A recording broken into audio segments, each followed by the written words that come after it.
बाबा, तुम्ही हे काय करत आहात? मी माझ्या डोक्यातल्या काही कल्पना कागदावरती चितारतोय. जसं की ही सौर ऊर्जेवर चालणारी गाडी. वा बाबा, तुम्हाला अशा कल्पना कशा सुचतात? नाविन्य आणि सर्जनशीलता वापरली की समस्यांवर उपाय लगेच सापडतो. आपल्याला हे करण्यासाठी कोणत्या कौशल्य लागतात? तर्कशक्ती, बदल स्वीकारण्याची तयारी आणि टीमवर्क. ती इतकी महत्वाची का आहेत? कारण ही कौशल्य तुम्हाला समस्या सोडवायला, स्पर्धेत पुढे राहायला आणि रोमांचक नव्या नव्या संधी निर्माण करायला मदत करतात. तुम्ही आम्हाला शिकवणार का बाबा? आधी मला हे चित्र पूर्ण करायचंय. तुमची आई ही सगळी कौशल्य तुम्हाला उत्तम समजावून सांगेल. जा पळा. तुम्हालाही यशस्वी होण्यासाठी ही महत्वाची कौशल्य शिकायची. मग या आमच्या सोबत आणि या रोमांचक प्रवासाचा आनंद घ्या. आई, आम्हाला 21व्या शतकातील कौशल्य शिकायचंय. अरे बापरे, हो का? बाबांनी माझ्याकडे पाठवलं. हो. 21व्या शतकात खूप सारी कौशल्य आहेत. आपण एक एक सुरू करूया. बरं, मला सांगा, तुम्हाला माहिती आहे का नाविन्य म्हणजे काय? म्हणजे नवीन कल्पना सुचणे. हा त्याचाच एक भाग आहे. नाविन्य म्हणजे समस्या सोडवण्यासाठी किंवा गोष्टी सुधारण्यासाठी चांगले मार्ग शोधणे. नाविन्यशील होण्यासाठी कोणती कौशल्य मदत करतात? नाविन्यशील होण्यासाठी ॲडॅप्टेबिलिटी, प्रॉब्लेम सॉल्विंग आणि क्रिएटिव्हिटी. आता ॲडॅप्टेबिलिटी म्हणजे काय? तर बदल स्वीकारायला तयार असणं. याचं उत्तम उदाहरण द्यायचं झालं तर शाळांनी जेव्हा ऑनलाईन वर्ग सुरू केले तेव्हा आपण ती नवीन पद्धत पटकन स्वीकारली. ते वेगळं होतं पण मजेशीर होतं. आता प्रॉब्लेम सॉल्विंग म्हणजे तुम्हाला आव्हानांवर उपाय शोधायला मदत होते. आठवतं आपण गळणारा नळ कसा दुरुस्त केला होता? आणि क्रिएटिव्हिटी म्हणजे नवीन कल्पना आणणे. बरोबर. यामुळे तुम्हाला अनोख्या पद्धतीने समस्या सोडवायला आणि गोष्टी सुरुवात करायला मदत होते. ही कौशल्य तुम्हाला फक्त शाळेतच नाही तर आयुष्यभर मदत करतात. मी ही कौशल्य रोज सराव करणार. विविध परिस्थितींमध्ये ही कौशल्य कशी वापरायची ते आपण आता शिकूया. आता आरोग्य, साक्षरता आणि शिकण्याची कौशल्य याबद्दल बोलूया. तुम्हाला काय वाटतं, निरोगी राहणं का महत्त्वाचं आहे? म्हणजे आपल्याला जास्त ऊर्जा मिळावी आणि आपल्याला आजार होऊ नयेत. बरोबर. आरोग्य साक्षरता म्हणजे शरीर आणि मनाची काळजी कशी घ्यायची हे समजणं. आधी शारीरिक आरोग्याबद्दल बोलूया. शारीरिक आरोग्य जसं चांगले खाणे. बरोबर. फळं खाणं, पाणी पिणं आणि रोज व्यायाम करणं हे शरीर मजबूत ठेवतात. आणि मानसिक आरोग्याबद्दल काय? मानसिक आरोग्य हे तितकंच महत्त्वाचं आहे. याचा अर्थ ताण कमी करणं, पुरेशी झोप घेणं आणि सकारात्मक राहणं. वाचन, चित्र काढणं किंवा उदास वाटलं तर कोणाशी बोलणं यातूनही फायदा होतो. क्रिकेट खेळल्यावर मला खूप आनंद वाटतो. वा, हे तर खूप उत्तम आहे. आता शिकण्याच्या कौशल्याबद्दल बोलूया. शिकण्याचे कौशल्य म्हणजे काय? ही अशी सवय आहे ज्या तुम्हाला चांगलं शिकायला मदत करतात. जसं की नीट आयोजन करणं, उद्दिष्ट ठरवणं आणि नियमित सराव करणं.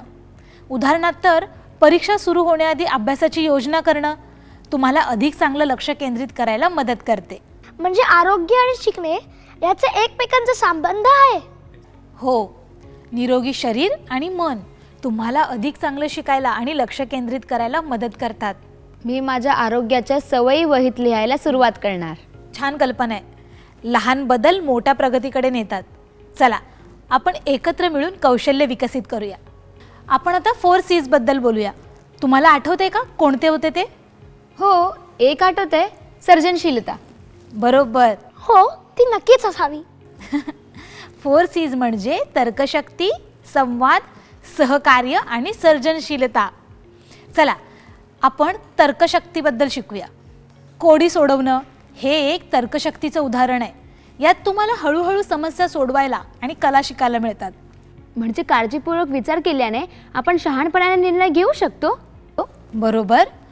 आता आपण संवादाबद्दल बोलूया. संवाद म्हणजे तुमच्या कल्पना इतरांपर्यंत पोहोचवणं. म्हणजे लिहिणे किंवा इतरांना समजावून सांगणे. बरोबर. यापुढे सहकार्य. याचा अर्थ आहे की उद्दिष्ट गाठण्यासाठी एकत्रित काम करणे. जसं आपण हे बांधकाम एकत्र करतोय. बरोबर. आणि शेवटी आहे सर्जनशीलता. तुम्हाला नवीन कल्पना शोधायला आणि त्यांना प्रत्यक्षात आणायला मदत करते. जसे अनोखी चित्रे किंवा क्राफ्ट्स तयार करणे. बरोबर. 4 C's तुम्हाला शाळेत, कामात आणि आयुष्यात यशस्वी बनवतात. तुमचे विचार करणं, संवाद साधणं आणि टीम बरोबर काम करणं अधिक प्रभावी होतं. मी ही सगळी कौशल्य सराव करणार. जितका जास्त सराव कराल ना, तितकी ही कौशल्य अधिक बळकट होणार.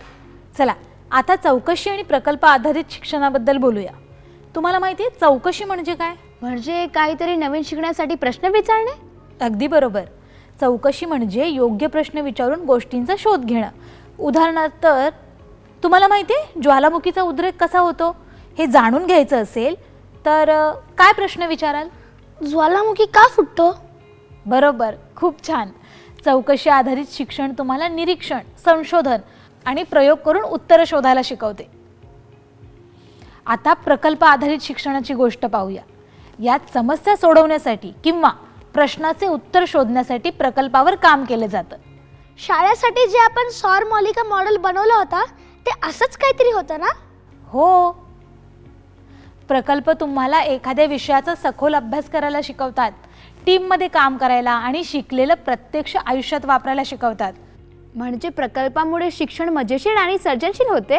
बरोबर. चौकशी आणि प्रकल्प हे कौशल्य विकसित करण्यासाठी आणि वास्तविक जीवनातील समस्या सोडवण्यासाठी उत्तम मार्ग आहेत. मला अजून प्रयोग आणि प्रकल्प करायचे आहेत. नक्कीच. तुम्ही जितकं जास्त शोधाल तितकं जास्त शिकाल. आपण आता सर्जनशील विचार आणि समस्या सोडवणं याबद्दल शिकूया. मला सांगा, तुम्हाला काय वाटतं या पेटीत काय असेल? कदाचित एखादा सरप्राईज. हो, पण ही पेटी उघडण्यासाठी तुम्हाला एक कोडं सोडवावं लागेल. कोडं असं आहे, मी जिवंत नाही पण मी वाढतो. मला फुफ्फुसं नाहीत पण मला हवेची गरज असते. ओळखा पाहू मी कोण? हा प्रश्न खूप कठीण आहे. आपण एकत्र काम करू का? सर्जनशील विचार म्हणजे समस्या विविध बाजूने पाहणं, आपल्या आयडियांची यादी तयार करणं. कदाचित उत्तर आग आहे. अरे वा, खूप छान.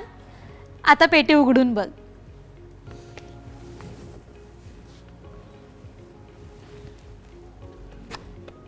यात तर खूप सारे चॉकलेट्स आहेत. पाहिलंस? समस्या सोडवणं म्हणजे समस्येचे छोटे तुकडे करून त्यावर उपाय शोधणं. म्हणजे सर्जनशील विचारांमुळे नवीन कल्पना सुचतात. हो, हे तुम्हाला डिझाईन, बांधकाम आणि गोष्टी सुधारण्यासाठी मदत करतं आणि समस्या सोडवणं तुम्हाला प्रत्येक आव्हानाला पद्धतशीरपणे सामोरं जायला शिकवतं. मला पुढच्या वेळी हे पझल अडकलं तर ही कौशल्य वापरायची आहे. खूप छान. ही कौशल्य शिकणे रोमांचक बनवतात आणि कोणत्याही अडचणीवर मात करायला शिकवतात. मला अजून असे कोड सोडवायचे आहेत. हो, म्हणजे तुला अजून ट्रॉफीज मिळतील. वा, शहाणा आहेस हा.